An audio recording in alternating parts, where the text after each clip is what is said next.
MADIHA KHALID, the HR Director at Shell Pakistan Limited. MADIHA lives to inspire people and organizations to achieve the impossible and believes in making workplaces diverse, equitable, and inclusive. During her decade-and-a-half career with Shell, she has led the end-to-end HR function in Pakistan, which witnessed the revamp of HRBP modus operandi, formation of a world-class resourcing function, accreditation as an externally recognized best place to work with, leading female and family policies, and refreshed employee engagement experience, value, and propositions. As a certified director on 2 public-listed boards, she boasts a blend of forward thinking in the people space as well as enabling good corporate governance. Please welcome Ms. MADIHA KHALID. Assalamu alaikum.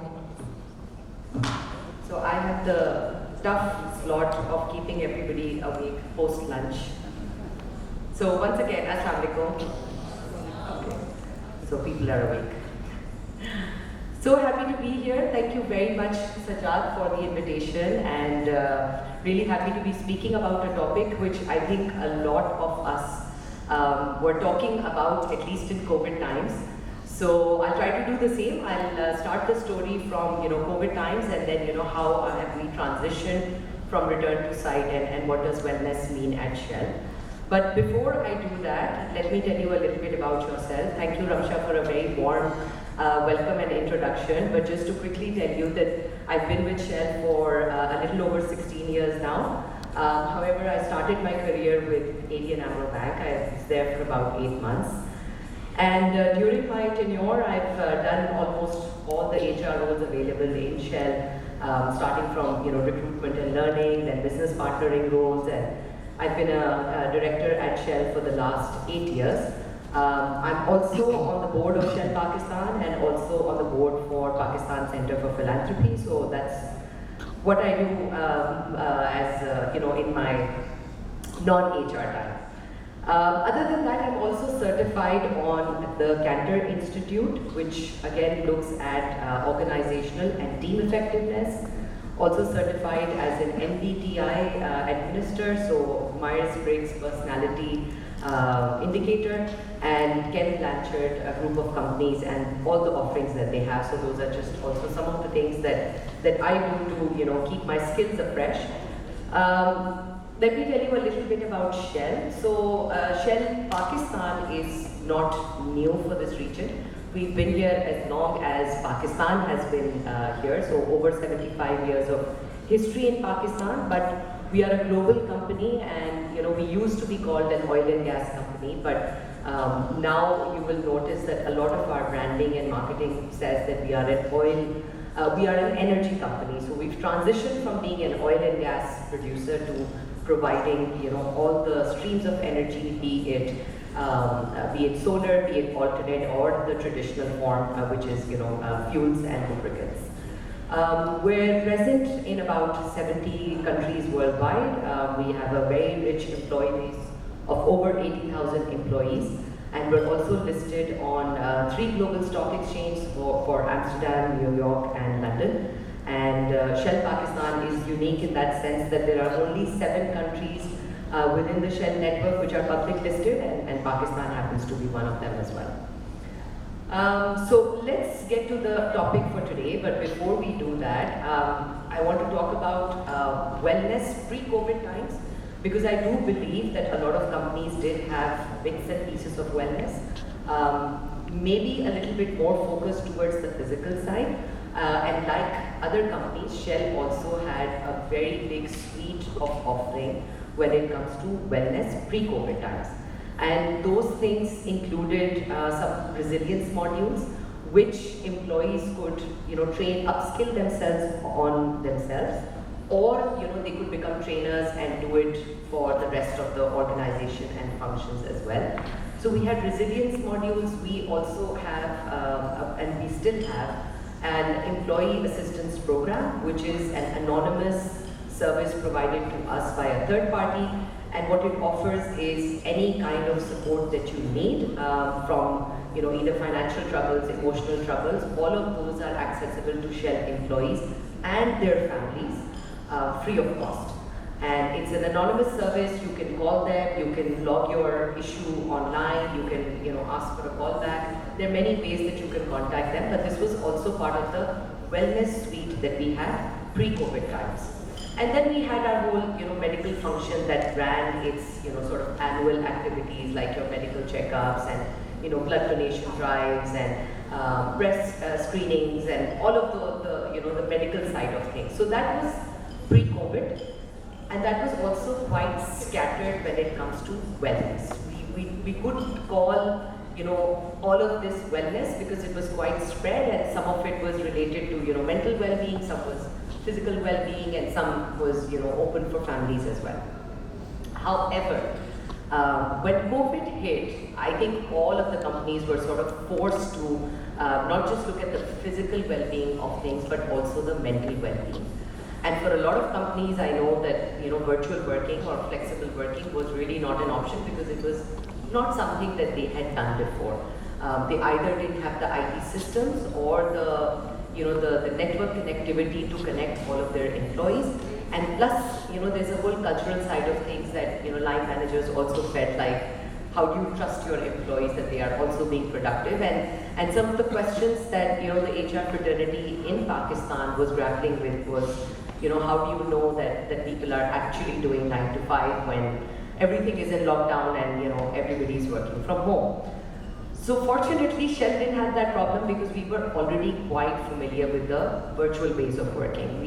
Everybody has a laptop. Our Shell network is spread as such that you could be working from anywhere, and there is enough trust in the system and empowerment by line managers to know that they need to hold people accountable for tasks and not the working hours. So we don't police people on time in and time out.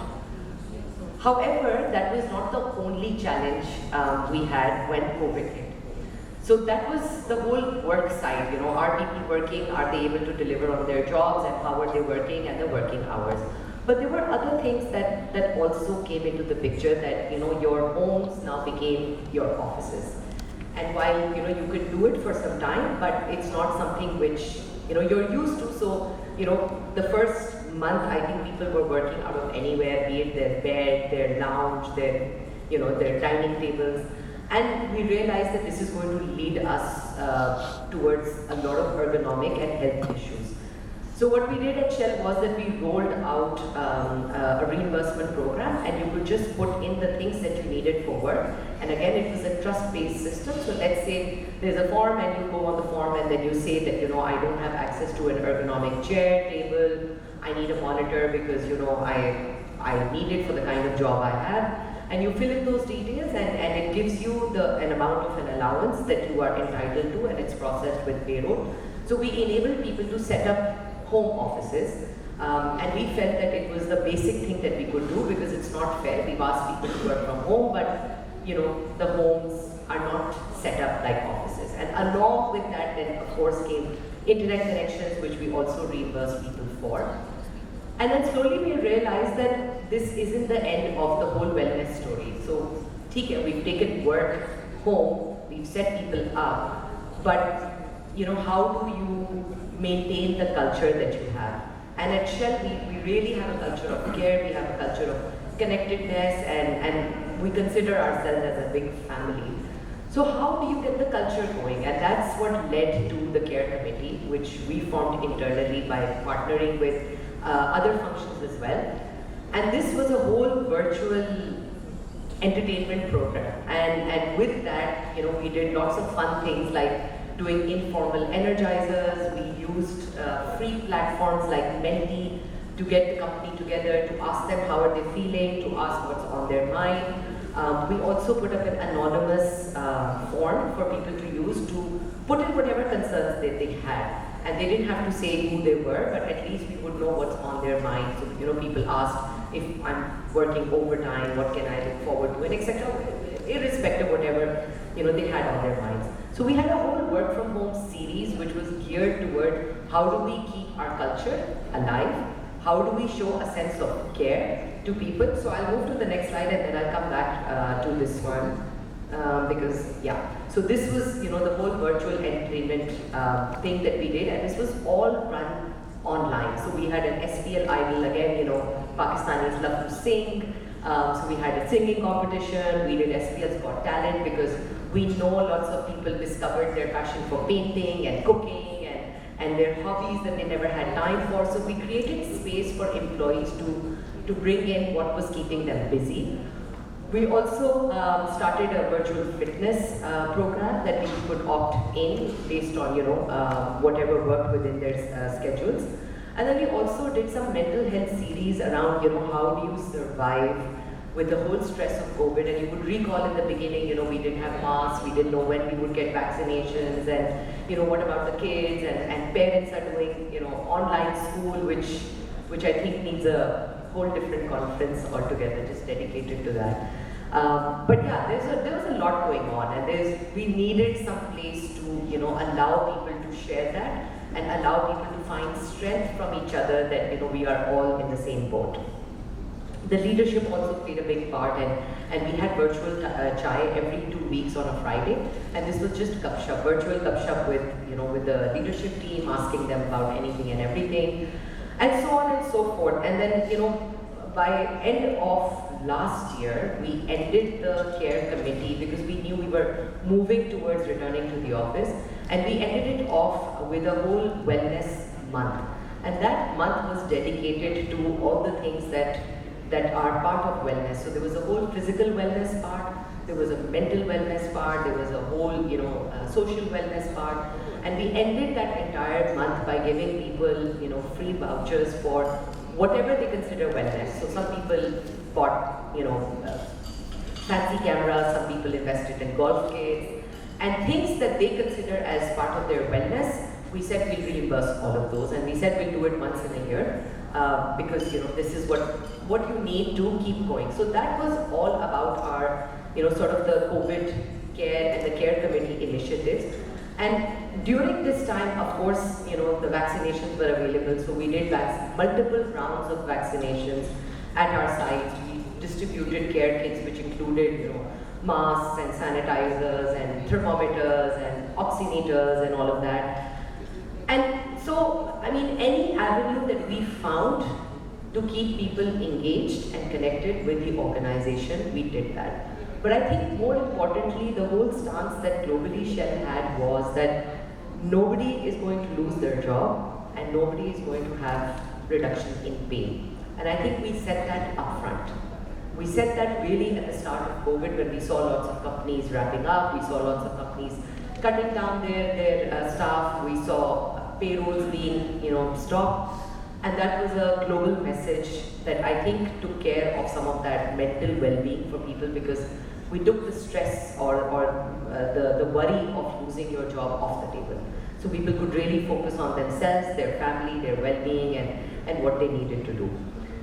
And because of that, we did have to alter some of the things that we do. So we didn't give a bonus in 2020, because if we said we're not going to reduce pay and we're not going to let go of anybody, then we had to take difficult measures. But I think because we promised continuity of employment and, you know, letting people know that they're safe, that message was well understood and appreciated by the organization. So we didn't have anybody leaving because, you know, they said, oh, you didn't give us a bonus this year, so I'm going to walk off and leave.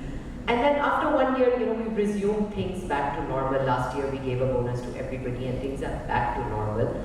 But that's just, you know, I think COVID taught not just us but a lot of companies that what does wellness mean, what does mental wellness mean, and why is it so important? And a lot of companies were actually forced to think about it, because if they didn't, it directly impacted their business and their profitability. So organizations had to vaccinate people because they wanted to get people back in the office.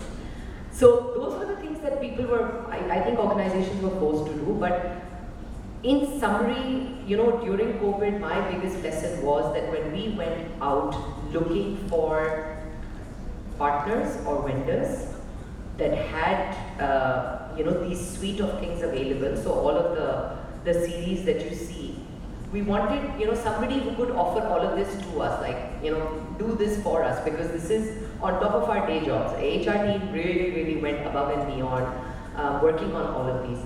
we could not find a single partner or a vendor which was providing this. We saw lots of barsati kide, which is that, when there is a sudden need, you will see companies and partners, sprouting up, offering these things. We saw lots of companies offering just the virtual fitness bit. We saw other companies doing entertainment shows, virtual entertainment shows, but we couldn't find somebody who had an offering which was, all-encompassing wellness. So we decided we'll do this ourselves. I think we know much better what we're looking to do. So now, after going through the COVID period, and now we are talking about, or we're just about to launch Future of Work. And I'm really proud of the work that my team is doing, because the launch is on 1st September, and Kamala from my team is here, and you can talk to her and find out more details about what Future of Work means. But basically what Future of Work means is that we're empowering people to perform at their best every day. So we did virtual working in COVID times, but we're going to continue that thought process even beyond COVID. And what that means specifically, I'll share a little bit more. But basically, we started off with, what is our vision? And like I said, care for people is one of the biggest things at Shell. And so if we say that we want to demonstrate to our people that we care for them, and we care for them not just in COVID times, but in normal times, then, what does that mean? And what does that translate into in terms of culture, in terms of what they feel in the workplace, and what are some of the activities that we do? And similarly, there are lots of things, but if I talk about the future, so for Shell, the future is all about carbon reduction and being mindful of the waste that we are creating in the world. So if I just talk about carbon reduction, in Pakistan, it's a very, very infant topic, and I don't think a lot of companies or people talk about it, but that's really central to our theme.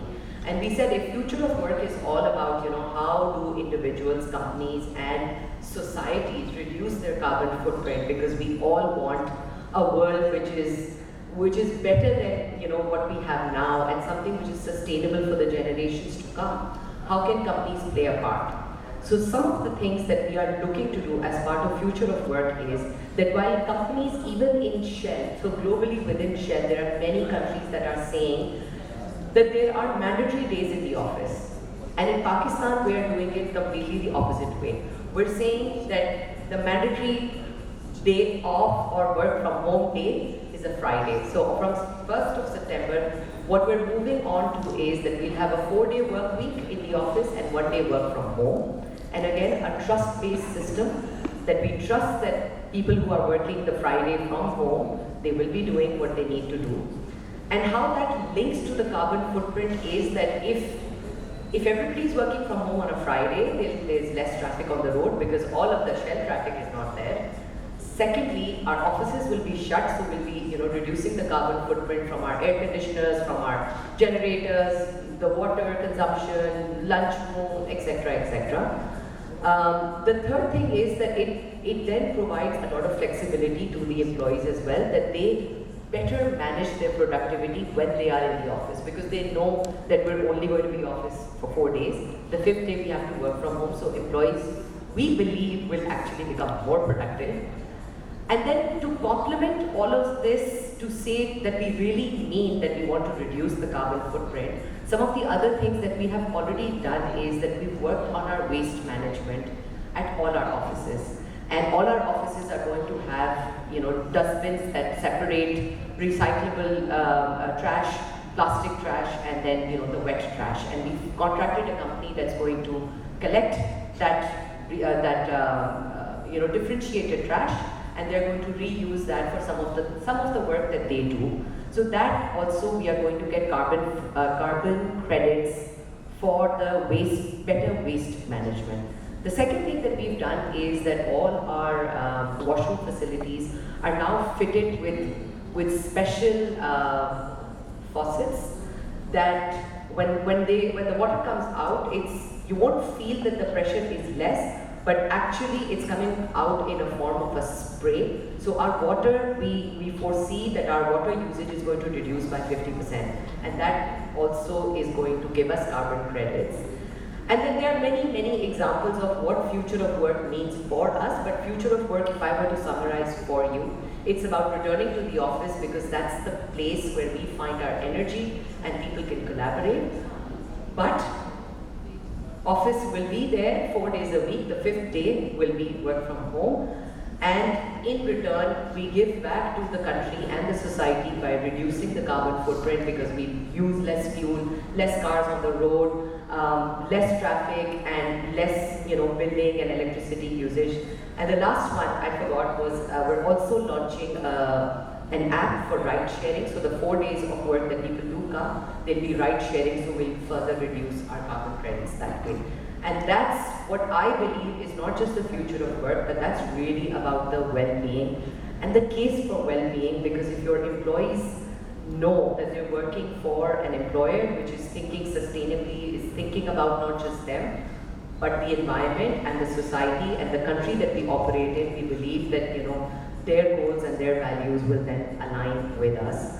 And yeah, that's really about future of work and how it links with wellness. And I'm happy to take any questions that you may have.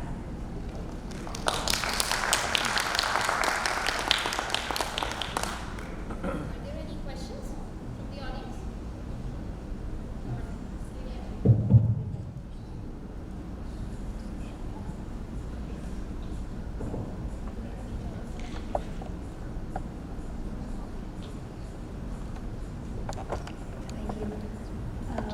My question is, again, I'm Arzu from Habib Metro. Yeah. My question is, Yeah. during COVID, the situation that we faced was not any different from what you people faced. So appreciate the way you've come up with the solutions and how proactively you've managed it through employee engagement. We did the same, we tried to do it. However, one thing again that you also faced as a challenge, that no one vendor was there to give you what you had in mind. Now we did a lot of good things and we're currently doing a lot of good things as well. However, one challenge comes is that how do you make people accept that they may have some unknown concerns relating to their mental well-being? Because that's different, that's taboo. We cover it in different sugar-coated ways, but we cannot directly ask them to talk about it. Even if we engage therapists or psychoanalysts or people they can talk to, they won't open up. How did you face any such challenges? And if you did, then how did you? Because that would help me, and at least that would help us handle it even better. Thank you for that question, and that is an excellent question, because I feel personally that in our culture and society, it's a big taboo, and it's a really big taboo to even open up and talk about it. And God forbid you suggest to somebody that please, talk to a professional. The first, response is usually, "Aapko main pagal lagti hu." Matlab, that's generally the reaction. So the wellness month that I was talking about, which we did in December last year, we had exactly this challenge in mind. And what we did was that we got the leadership team together and we asked them to talk about their challenges and when they faced, either depression, anxiety, and usually because, the leadership team is seen as, somebody who is always together, put together, they're, on the go, they're strong people. People least expected it. They least expected, sort of the head of legal to say that I've, dealt with depression for X number of years and I was on medication. And similar, other people also had either their own stories or stories within their families. And we opened the month with that talk. And that, I felt, made it okay for people to talk about their challenges and their concerns.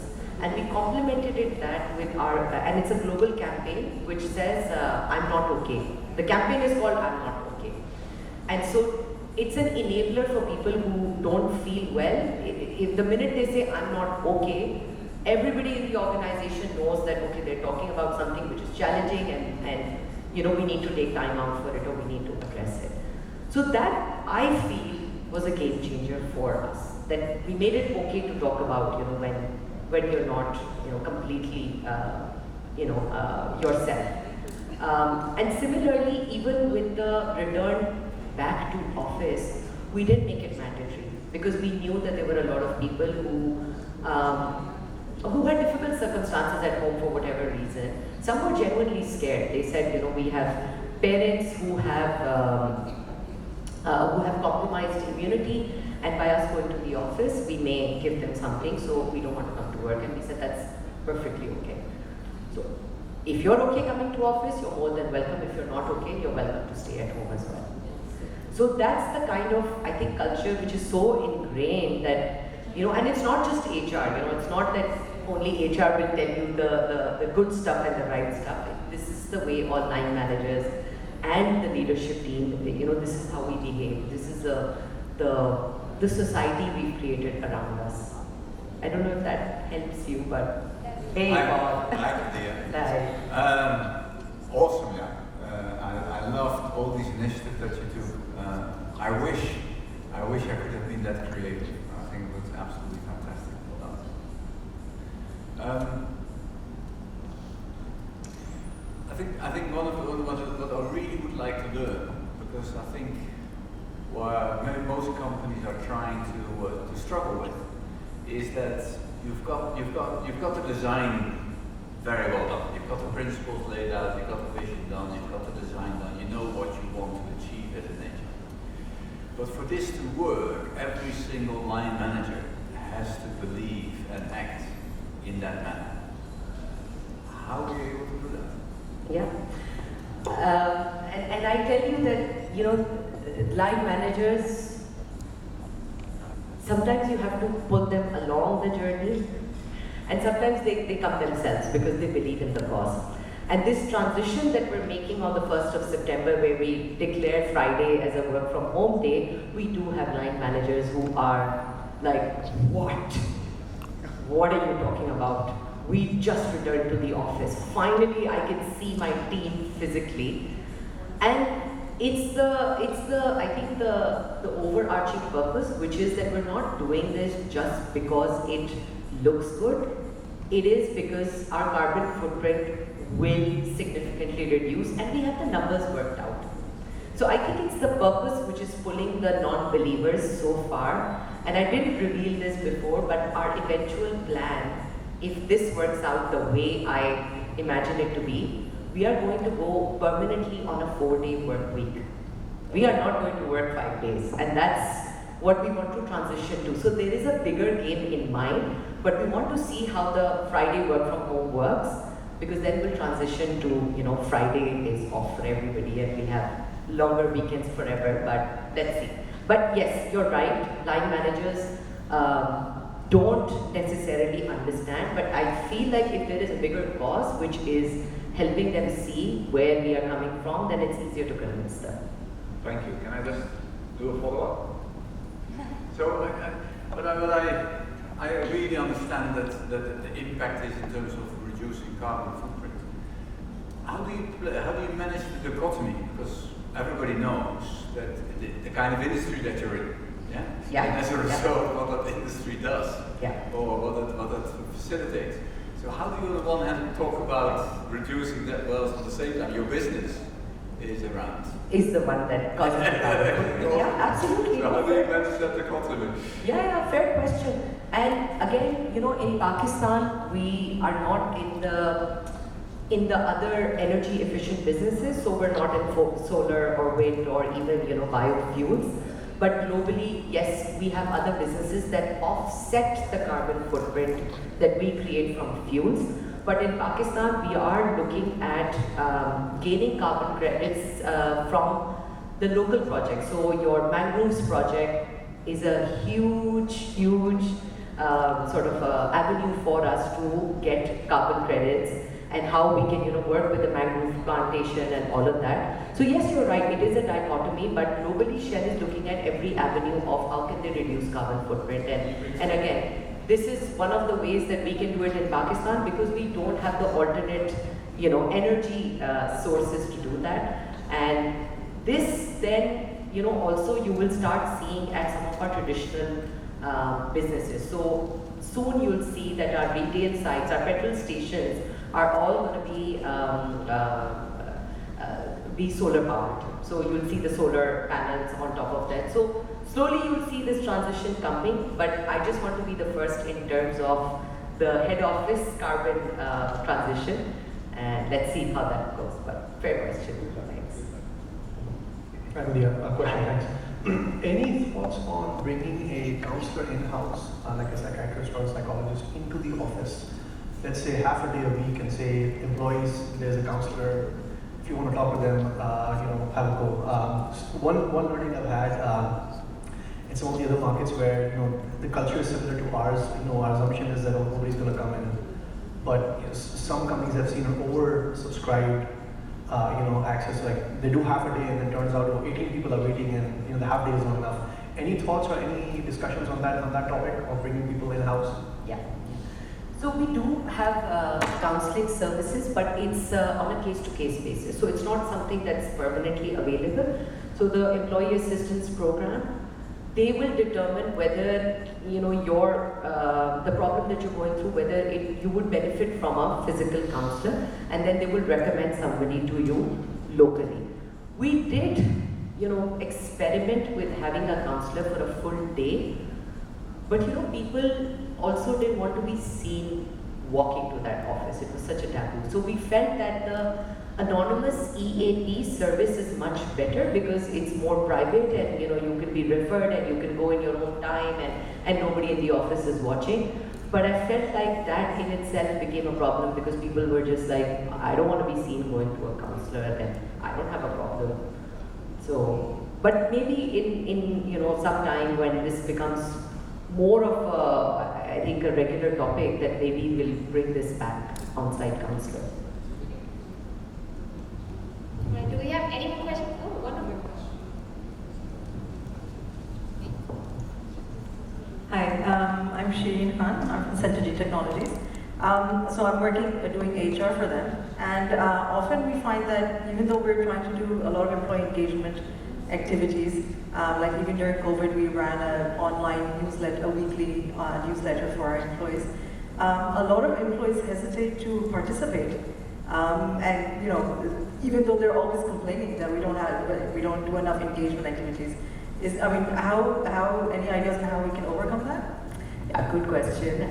We had that issue even with our care committee, that some of the activities were a hit, and we had everybody participating, people getting off mute and people switching on their cameras, and then there were some activities which were a complete miss, and we only finished those activities based on the HR team's own enthusiasm.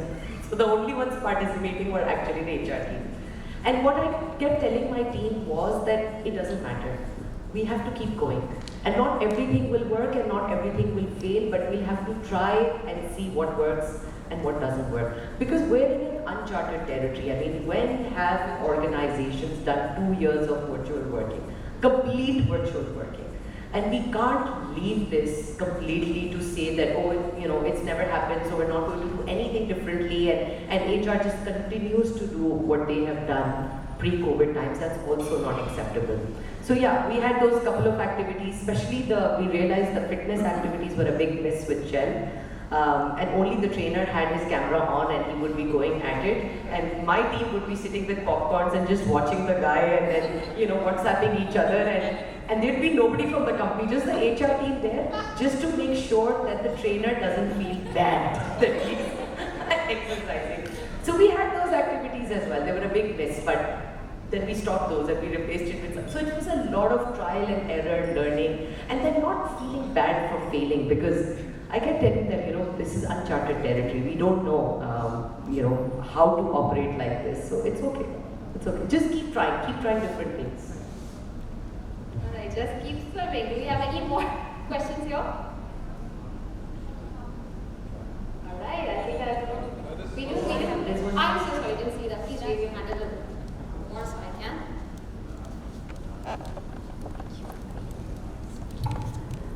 Good afternoon. I am Khalid. I am working as Director HR here at Karachi Marriott. So since we've been talking about diversity and challenges that women face at workplace, I just want to know if there are any specific steps that we as people leaders or if your organization has taken to eliminate unconscious bias at workplace. Thank you for that question. I think it again comes back to culture, and it's something that is not going to change overnight. Like the popular belief is that do unconscious bias trainings, and that's going to be the silver bullet, and it's going to make every difference, and you're not going to have any unconscious bias in the organization. I think it starts with the culture, and what is acceptable behavior in the organization. So but that in itself, I feel, is an outcome and not something that you start off with. So there are certain things that you need to start off with to enable that culture. I can tell you about some of the things that we do, and then let's see if those resonate with you. So starting off with how we recruit and how we advertise for our jobs. Our best efforts are that we reduce unconscious bias, and the way we do that is that all our jobs are actually sanitized to check for any gender biasness or any age biasness that may be there in the way we write those jobs. And we realized that in the past, 5-7 years ago, the way we wrote some of the job descriptions and advertised those jobs, it was very masculine. I mean, you could read it and you could tell that this company is looking for a man who has engineering background, who can work in shifts, and all of that, very masculine. So we sanitized all our job descriptions to make sure that they don't sound like we're looking for a particular gender. Then second step is to make sure that our interview process is actually free from any unconscious bias. And because all processes are run by people, we also have interview panels that are gender neutral. So we always have a balanced panel when it comes to interviews, and these are all efforts to reduce unconscious bias. And if that doesn't help, then we have an annual training which is mandatory for everybody, which is called unconscious bias, and everybody goes through it. It's part of their onboarding, and then every year you'll get a refresher to go through that. And then we complement that by lunch and learn sessions on that topic as well. We also have a very active Speak Up drive, and what that is again an anonymous portal which is run by a third party where anybody can report anything. And it's not just for employees, but your customers, suppliers, distributors, anybody. You have an issue with Shell, you go and report it. It's handled by a third party. They investigate it independently, and then the outcomes are shared. And if a consequence management is required, then that also goes through a panel. So there is very serious penalty for breaching those lines or to not abide by our values. And then this, I feel, has led to a cultural change where people know that these are the core values of Shell, and there will be no compromise on it. And if there is a compromise, then they will be dealt with very severely. And those are just some of the examples of how we try to reduce unconscious bias. But of course, it's not something that you can eliminate. But when it happens, it is reported and it's dealt with accordingly. Thank you very much.